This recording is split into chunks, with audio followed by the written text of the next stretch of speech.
Saturday night in Ann Arbor, it was the stuff Hollywood movies are made of. Ashley Bastock from The Blade joins us now as the Michigan Wolverines fans were literally singing in the rain after Michigan had an impressive victory over Notre Dame. This is finally the Michigan team we thought we were going to see back this summer. Exactly, and I think the rain, you really can't stress how much of a factor that played early. That effectively ended any kind of air attack for Notre Dame, and even Michigan didn't complete a pass until the second quarter, and they threw only 2, I think, in the first. So the elements definitely played a huge factor. The difference was Michigan got a run game going early, whereas defensively, Don Brown just had his guys stack the box, and then that was pretty much it in limiting whatever Notre Dame was trying to do in that regard. We'll get back to the rushing attack in a moment. Let's talk a little about that defensive performance, because this is finally what we wanted to see out of Michigan. 4 quarters of defense. They didn't come out slow. That defense set the tone early on, and it was the reason why Notre Dame was playing from behind in the second half. And they got 2 touchdowns late, but it didn't matter. And I think kind of what I was saying, what I touched on there in the last answer, in that all Michigan had to do is stack the box. And since Notre Dame loves to throw the ball so much, Ian Book is a fairly accurate quarterback. He had a 62.3% completion percentage coming into that game. But safety Josh Metellus talked after the game and said, we knew what they like to do, and they don't like to deviate from what they like to do. So lots of looks from Ian Book to Chase Claypool. They couldn't get those, and then Michigan was able to stop the run game because of that. They knew what they were looking for at that point. Not only did Michigan run the ball, but it wasn't just Zach Charbonnet. It wasn't just Haskins. True Wilson got in the end zone. Christian Turner didn't do much, but when you had the rushing attack that you had with Haskins and Charbonnet, you didn't need Turner. That was and Jim Harbaugh heaped a lot of praise on the offensive line, because that's the reason why you had such a stable of running backs able to perform well against Notre Dame, because of that line. Yeah, the line did a great job blocking everyone from Jim Harbaugh to Shea Patterson to the running backs, praise them, but the running backs were also great in pass protection, so were the receivers. And the bigger thing for me, too, that I think has gotten overlooked is Shea Patterson was really active in that run game, especially early. Now, he didn't finish with a lot of rushing yards. I think he only had 2, but he ran like 11 times.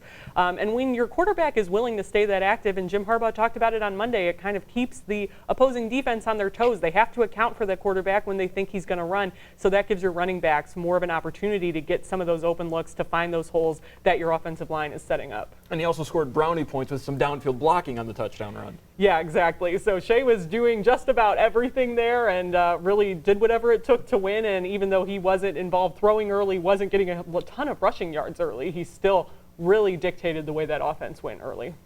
Jim Harbaugh had just 1 win over a top 10 opponent before Saturday, beats Notre Dame at the time they were in the top 10. So how big of a victory is this for Jim Harbaugh? How big of a victory is it for Michigan this season?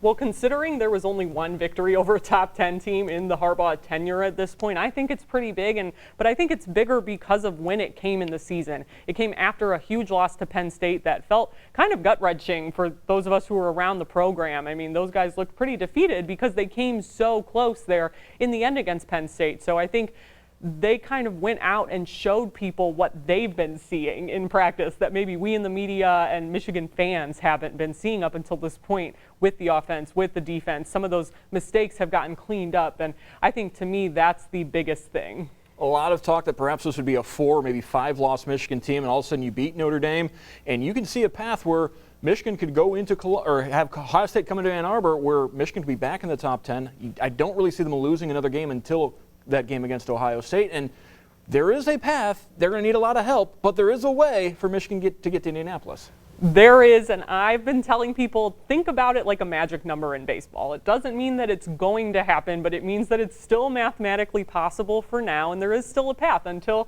there's 1 game left in the season and no other team, meaning Penn State or Ohio State, if they don't have 2 losses at that point, then there is not necessarily another path. But right now there is, because things can shake out that way, that there's obviously a ton of tiebreaker rules if there's a 3-way tie that we don't have time to get into, and honestly, if I read the rules to you out loud, it might not play very well on television. But they're not out of it yet, and I think that's another reason why this win came at such a good time, when Ohio State is really your biggest game that's left. You have to play Maryland and Indiana on the road, which they should win. Michigan State obviously not performing too well this season, not to their standards anyway. So there is still a possibility, mathematically at least. Whether or not you think is going to happen is, I guess, up to you.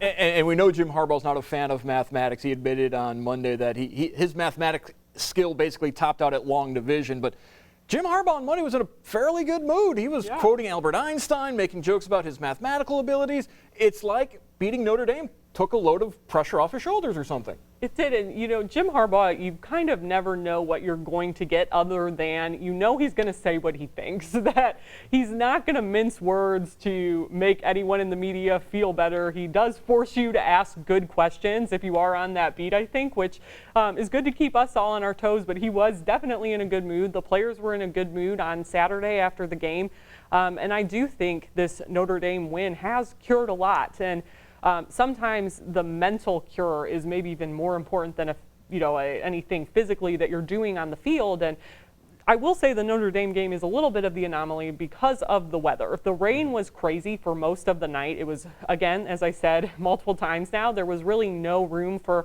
a pass game to be established, especially from Notre Dame.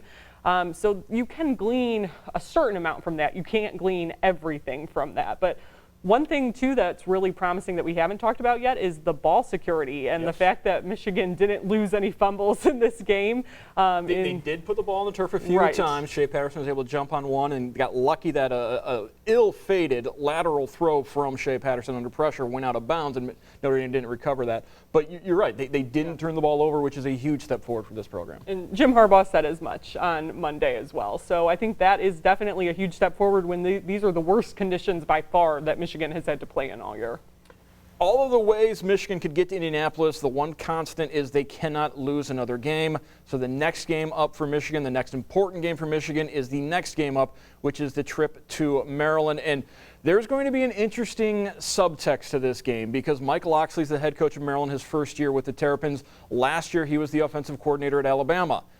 Josh Gaddis was at Alabama last year, and in Chicago this past July, there was some friction between Locksley and Gaddis and their people and their proxies about who actually was calling the plays for Alabama. It's going to be an interesting little subtext, and we saw some subtext against Notre Dame. There's certainly the feeling that Jim Harbaugh put the pressure on Notre Dame in the fourth quarter, didn't give up, made sure they scored a couple more touchdowns. So you could see Michigan perhaps going into this Maryland game wanting to prove a point to Mike Locksley about Josh Gaddis. Well, with the Josh Gaddis, Mike Locksley stuff, I am hoping to have something up on the Blade later on this week because it is fascinating, and it has been a while. All this stuff happened in the preseason, so we forgive you if you don't remember all of the drama, but basically it started at Media Day when Mike Locksley got asked about Josh Gaddis by Michigan reporters.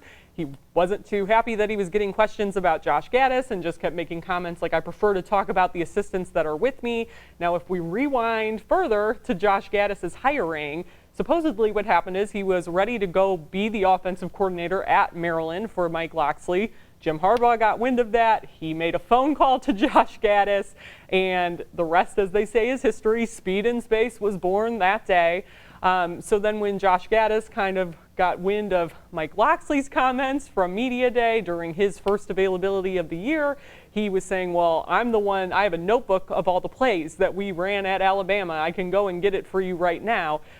Basically based on the fact that Mike Locksley had said there's a difference between calling plays and having a notebook of the plays, and there was a little bit of the sniping back and forth, so I'm sure both programs are trying to tone that down in advance of Saturday's game. Now, 2 months ago, Maryland started the season, looked like world beaters, put up a lot of points, but then they got some injuries, and they are a program that is now struggling. There's certainly a lot of talent on this Maryland team. We've seen the talent in the DMV, the D.C., Maryland, Virginia area. Mike Locksley is the promise of Mike Locksley is going to kind of lock down the DMV for Maryland. But there's certainly talent on this Terrapins team, but they've not been able to put it together, and they're really reeling right now.